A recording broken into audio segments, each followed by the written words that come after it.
Shalom Bapak Ibu serta Saudara yang dikasihi Tuhan Yesus. Jumpa kembali dalam ibadah online pada pagi hari ini. Kita bersyukur karena masih diberikan kesempatan untuk memuji dan mendengarkan kebenaran firman Tuhan. Saya percaya kita semua diberkati. Haleluya.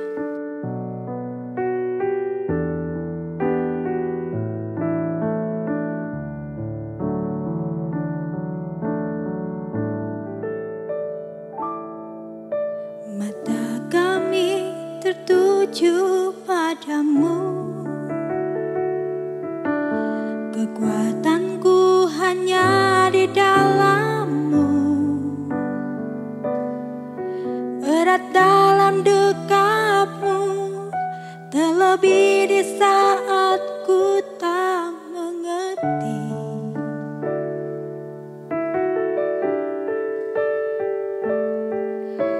Ku pilih untuk tetap percaya,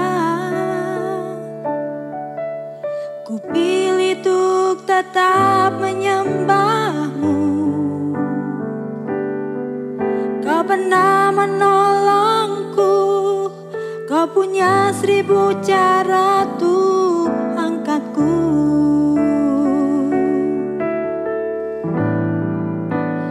Anugerah-Mu jadi perisaiku, mengelilingiku, memeliharaku. Anugerah-Mu untuk seumur hidupku. Ada saat yang lain pergi, anugerah-Mu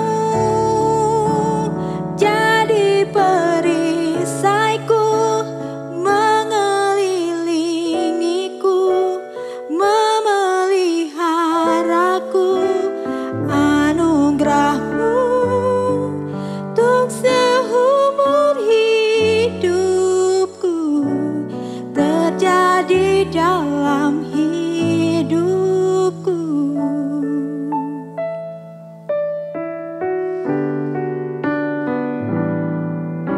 Ku pilih untuk tetap percaya, ku pilih untuk tetap menyembah-Mu. Kau pernah menolongku, Kau punya 1000 cara untuk angkatku.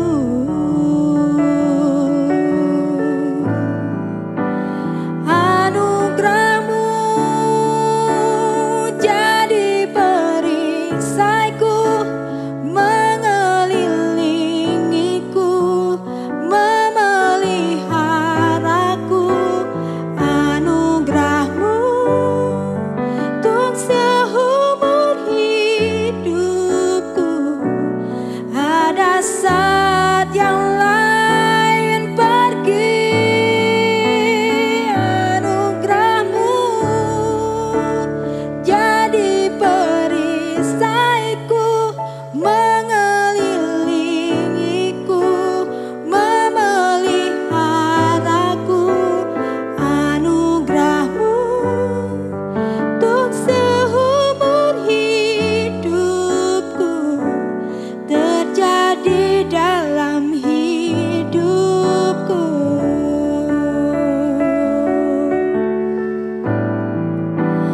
Anugerah-Mu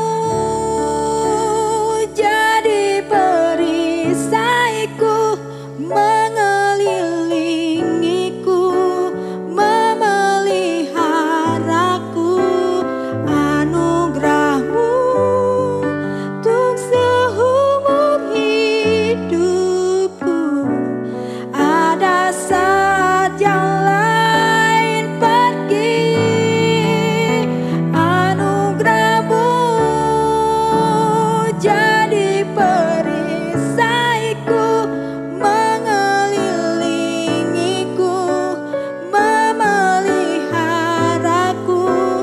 Anugerah-Mu untuk seumur hidupku,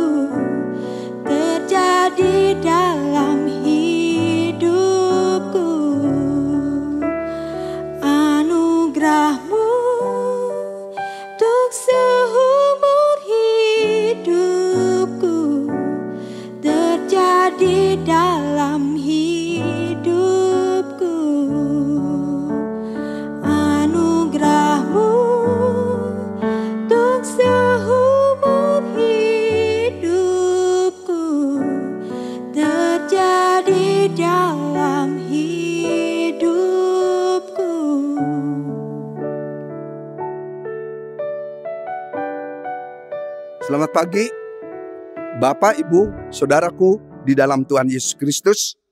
Selamat bertemu kembali dalam ibadah pada minggu pagi ini. Mari kita tundukkan kepala sebelum kita mendengarkan kepada firman Allah. Kita mau berdoa.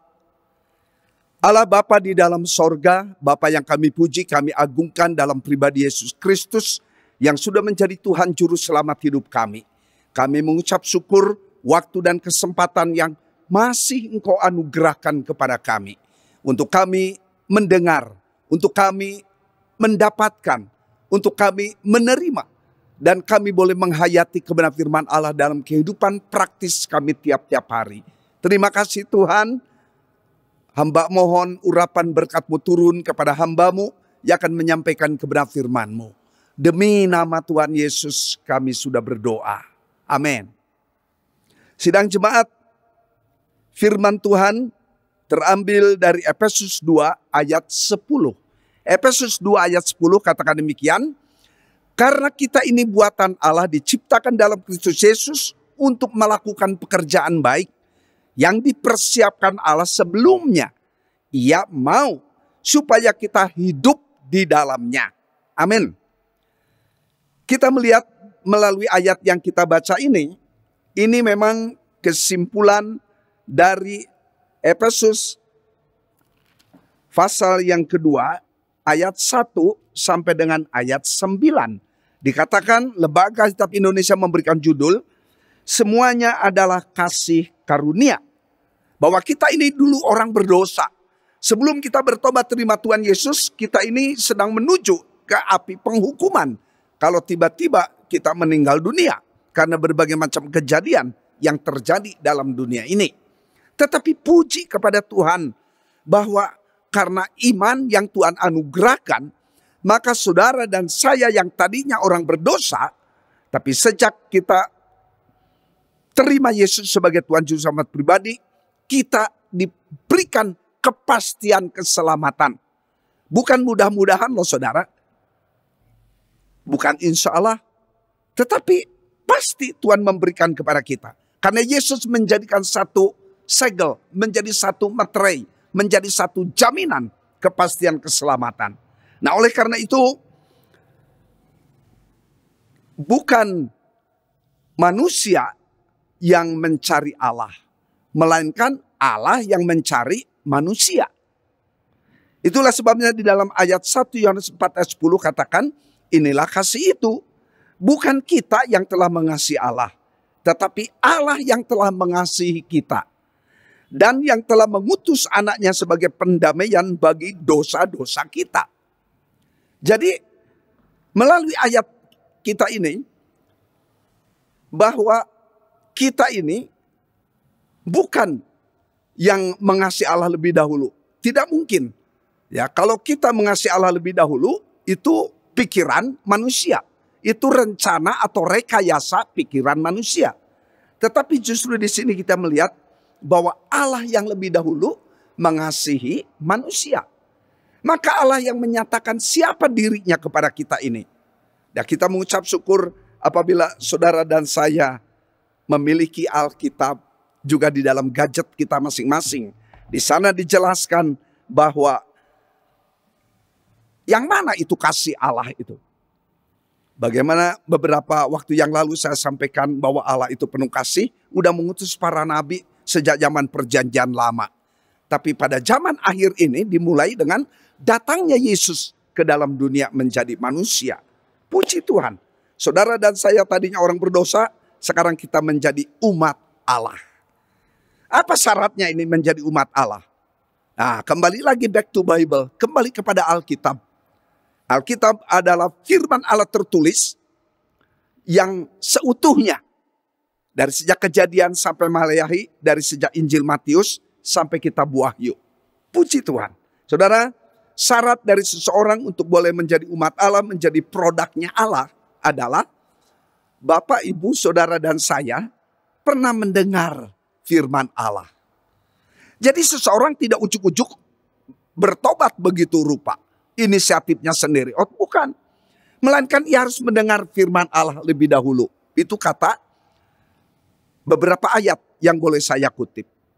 Ya, Di dalam Ulangan pasal 6 mulai ayat 4 dikatakan, dengarlah hai orang Israel, Tuhan itu Allah kita, Tuhan itu Esa. Jadi pengajaran Alkitab dimulai dengan kata dengarlah, Shema. Dengarlah hai orang Israel. Puji Tuhan. Saudara-saudara yang dikasihi oleh Tuhan Yesus, saudara pernah mendengar firman Allah. Kapan? Saya tidak tahu. Tapi saudara mungkin yang mengevaluasi, mulai merenung, mulai menghayati, iya ya, kapan nih saya mendengar pertama kali firman Tuhan? Demikian juga di dalam Roma 10 ayat 17 katakan, jadi iman timbul dari pendengaran. Nah kembali lagi kata dengar, kata dasarnya. Iman timbul dari pendengaran dan pendengaran oleh firman Kristus. Jadi saya mengucap syukur puluhan tahun yang lalu saya mendengar firman Allah. Waktu saya kecil, tapi tidak ujuk-ujuk terus bertobat. Dari kecil saya udah ikut sekolah minggu. Karena apa saya tertarik masuk sekolah minggu? Karena mewarnai gambar.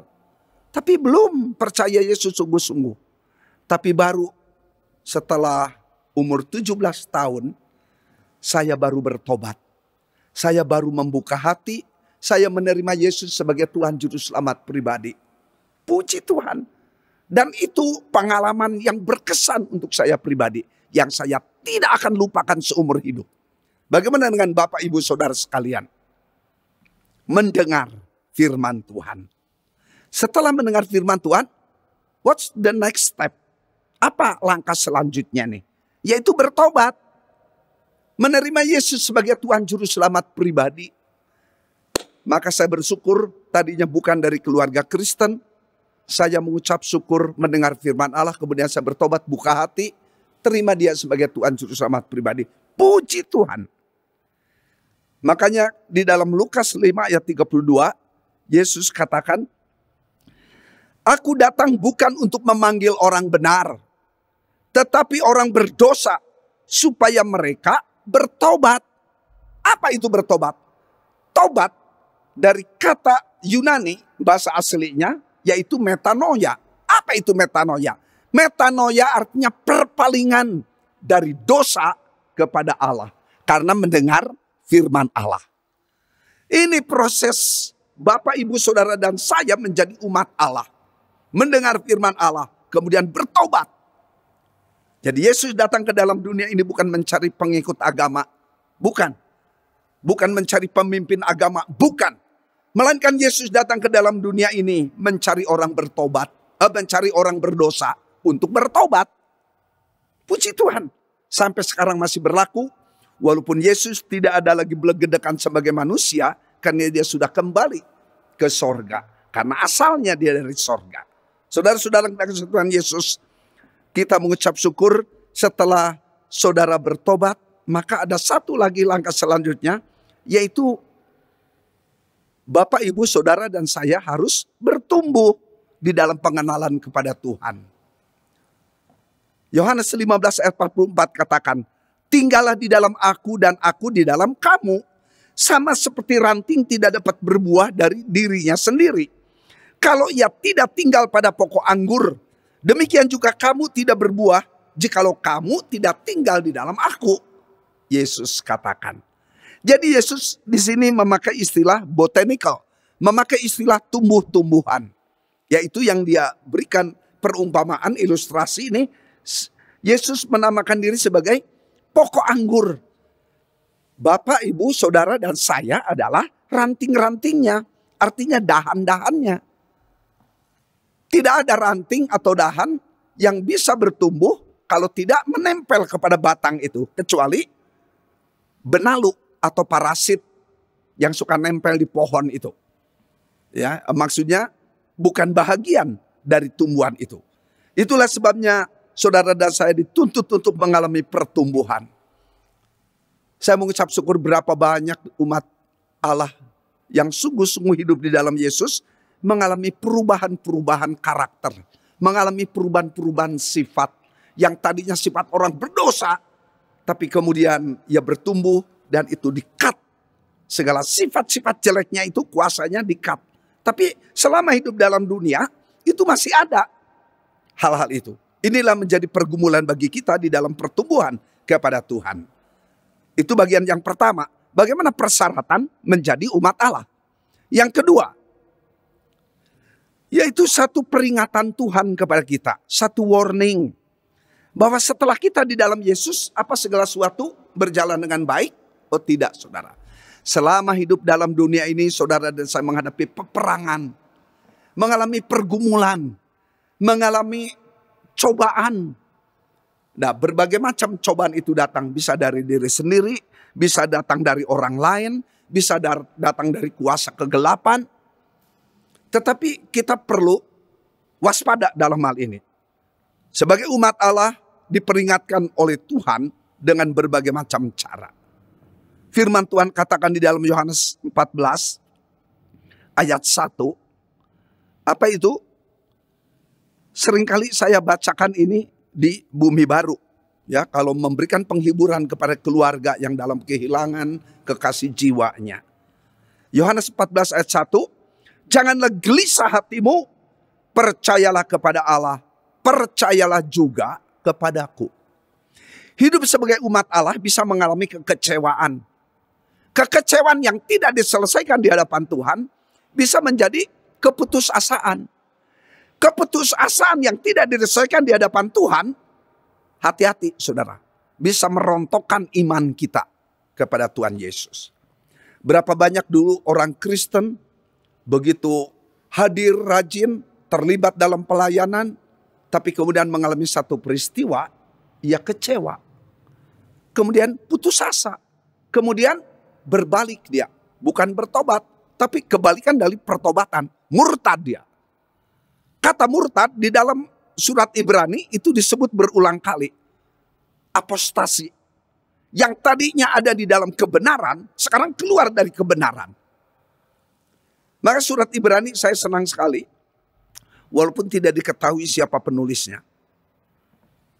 Harus hidup di dalam kebenaran.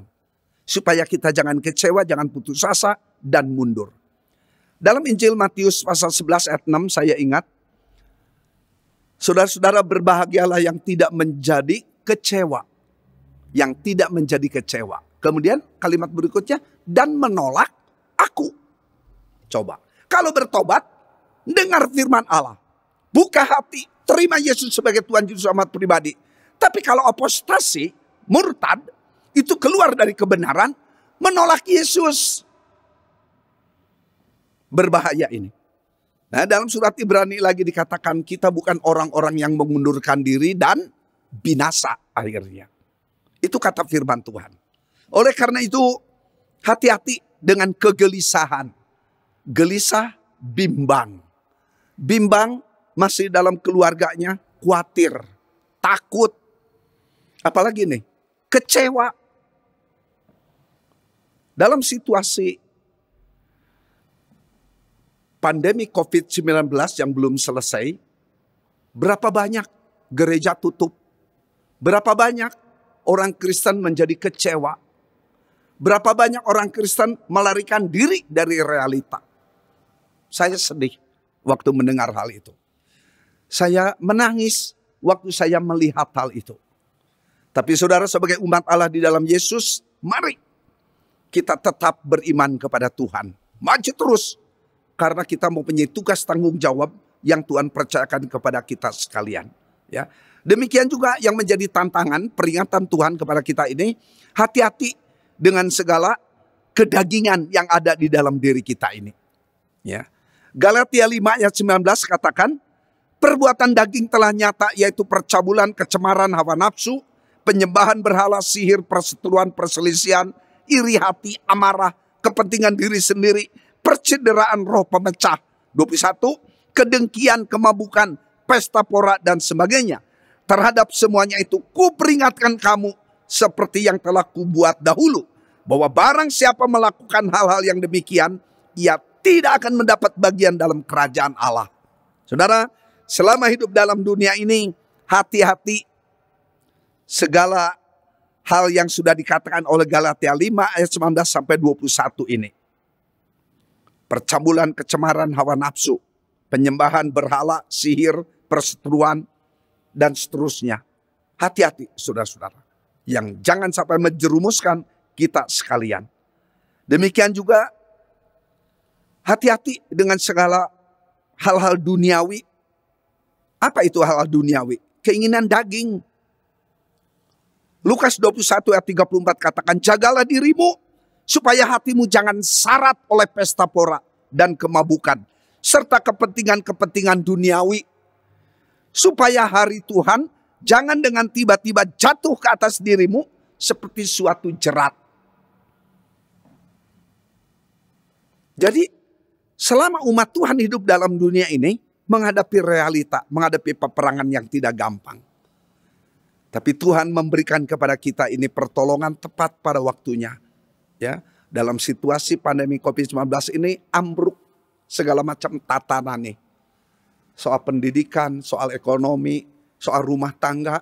Ribuan di Kabupaten Bandung, nggak tahu di Pemkot Bandung nih. Nggak tahu nih Cimahi. Yang cerai rumah tangganya. Keluarga yang tidak bisa dipertahankan. Terjadi konflik dalam rumah tangga. Pertengkaran suami istri, orang tua dan anak. Akhirnya hancur berapa banyak keluarga. Saya sedih juga mendengar hal itu. Menjadi pokok doa. Supaya Tuhan peliharakan tetap kita ini sekalian. Bapak, Ibu, Saudara, dan saya boleh dipelihara oleh Tuhan. Ya. Oleh karena itu, mari kita tetap beriman kepada Tuhan. Mari saya mengajak Bapak, Ibu, Saudara sekalian mengalami satu pertumbuhan yang bagian ketiga nih. Spiritual mature, yaitu kedewasaan rohani. Bagaimana caranya? Starting pointnya adalah pelihara persekutuan pribadi kita dengan Allah. Tiap-tiap hari, tiap-tiap saat. Peliharakan persekutuan yang harmonis dengan Allah secara pribadi. Yesus firman yang menjadi manusia, tapi dia memberikan contoh kepada kita ini. Bagaimana pada waktu pagi-pagi benar, waktu hari masih gelap, ia pergi keluar. Untuk apa? Lari pagi? Bukan tidak boleh lari pagi, boleh. Tapi yang Yesus cari tempat yang sunyi. Untuk apa? Berdoa di sana. Artinya Yesus sebagai manusia memerlukan hubungan pribadi dengan Allah Bapa di sorga. Ini menjadi satu teladan bagi kita sekalian. Ya, ada saatnya kalau terlalu capek kemudian bangun agak siang. Tapi tetap bersyukur dahulu ke kehadirat Allah yang kudus. Tetap baca firman Tuhan atau dengar firman Allah. Ya, para orang tua bisa minta kepada anak-anak untuk apa? Membuat program, yaitu baca Alkitab secara audio. Dibacakan oleh orang lain, kita dengar. Saya memakai begitu sekarang saat teduh. Dengar, dibacakan dahulu oleh orang lain. Pakai bahasa Inggris, kemudian saya melihat bahasa Indonesianya dalam Alkitab. Puji Tuhan. Saya mengucap syukur saat teduh saya sekarang sudah sampai kepada kitab Nehemia. Jadi lebih cepat nih. Lebih cepat. Karena pandemik ini saya banyak waktu. Wah, saya baca firman Tuhan tiap-tiap hari. Kemudian kita harus hidup di dalam firman Allah. Praktekkan firman Allah dalam hidup. Kalau saya sudah dikuatkan imannya, biarlah saya boleh menjadi alat Tuhan menguatkan iman anggota jemaat, para majelis, para pelayan. Puji Tuhan, hidup dalam kebenaran firman Tuhan. Karena apa? Hidup dalam kebenaran firman Allah menjadi kasih kita kepada Allah. Menunjukkan kehadirat Allah. Ya. Nah, dikatakan di dalam ayat awal, ia mau, buat tanah diciptakan dalam Kristus Yesus untuk melakukan pekerjaan baik. Yang dipersiapkan Allah sebelumnya. Apa ini kita melakukan pekerjaan yang baik? Menceritakan siapa Allah itu sebenarnya. Ini menjadi tugas tanggung jawab Bapak, Ibu, Saudara sekalian. Jadi apa yang menjadi tugas orang percaya, apa yang menjadi kewajiban umat Allah, ada dua hal. Di dalam buku Sungai Air Hidup yang dikarang oleh salah satu dosen kami, orang Jerman, Pak Detmar Swineman, dia katakan bahwa dalam kehidupan kita ini ada 4 hal. Tapi saya memilih 2 hal saja. Yaitu tugas tanggung jawab orang percaya adalah bersifat evangelistis. Roh Kudus di dalam diri kita ini bersifat evangelistis, yaitu menginjil. Yang kedua, secara organis, yaitu pertumbuhan hidup rohani ke dalam. keluar dan ke dalam. Apa itu keluar? Bersaksi tentang kasih Allah kepada orang di sekitar kita. Siapa Allah pencipta langit dan bumi? Allah Abraham, Allah Ishak, Allah Yakub di dalam perjanjian baru, di dalam pribadi Yesus. Nah sekarang, mari kita cerita kepada orang di sekitar kita ini, Allah yang kita imani dalam Yesus itu siapa? Yaitu Allah yang mau mengampuni dosa Bapak Ibu Saudara sekalian. Ya, mengampuni segala dosa kesalahan kita ini. Maka dalam Lukas 24 ayat 47, berita tentang pertobatan harus disampaikan kepada umat manusia. Puji Tuhan. Jadi evangelistis, bersaksi. Jangan mengutip begitu banyak ayat. Orang liur dengarnya juga. Tetapi bersaksilah bagaimana hidupku dulu di luar Yesus. Bagaimana hidup sekarang di dalam Yesus. Harus menjadi contoh yang baik. Menjadi teladan. Ya. Nah yang berikut memang secara organis. Yaitu apa? Pertumbuhan karakter pribadi. Tadi saya sudah singgung sebelumnya.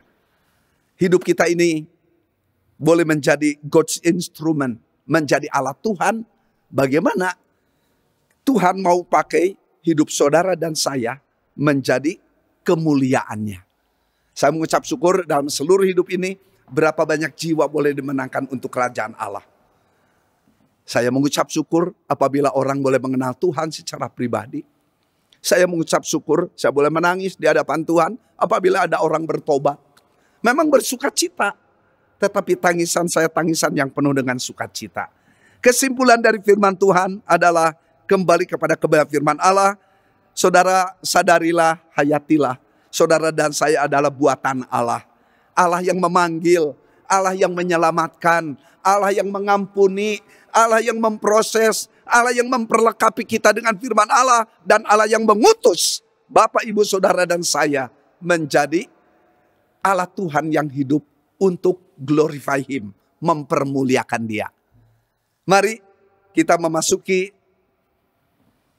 bulan depan, bulan Natal Desember, tapi dengan suasana prihatin. Karena pandemik ini belum reda. Bukan saja untuk Cimahi, bukan saja untuk Pulau Jawa, bukan saja untuk Indonesia, melainkan untuk seluruh dunia. Kita doakan supaya pandemik ini tidak lagi menjadi hal yang menakutkan. Tetapi kita tetap percaya, beriman bahwa Allah memberikan perlindungan kepada kita. Amin. Tuhan memberkati, Tuhan yang menolong kepada kita sekalian. Mari kita tundukkan kepala, kita berdoa. Allah Bapa di dalam sorga, Bapa yang kami puji, kami agungkan dalam pribadi Yesus Kristus. Kami mengucap syukur bahwa Engkau masih memberikan waktu dan kesempatan untuk dilengkapi dengan kebenaran firman Allah. Pada bulan ini Allah memberikan tema yaitu menjadi umat Allah. Dan kami sudah mendengarkan untuk penjelasan kebenaran firman-Mu Tuhan. Apabila kami diselamatkan, kami menjadi umat Allah. Inilah buatan atau karya Allah dalam hidup kami.